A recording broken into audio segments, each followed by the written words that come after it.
আমাদের গ্রামে একটি চাষি, তার খুব সুন্দর একটি রসুন হয়েছে। তার মুখ থেকে শুনুন সেই রসুনে কি কি সার দিয়েছে। রসুনের সেই গঠন, গাছের গোড় দেখেন সেই সুন্দর হয়েছে রসুনের গোড়। এই দেখেন রসুনের মালিক দুইটা দুইটা মালিকই প্রচুর পরিমাণে পরিশ্রম করে। এরা একটাও কামলা নেয় না, এরা দুই ভাই কামলার কাজ করে। দর্শক ভাইয়া বলেন, আপনি রসুনে কি কি দিয়েছেন?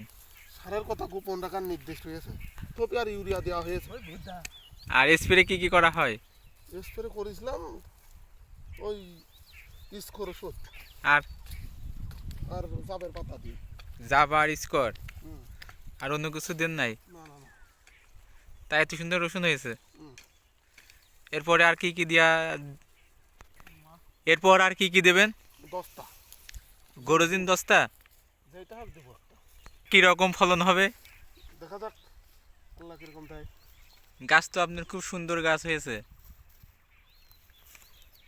গাছের গ্রোথ খুব ভালো। আছে শতকে 1 মন করে। শতকে 1 মন।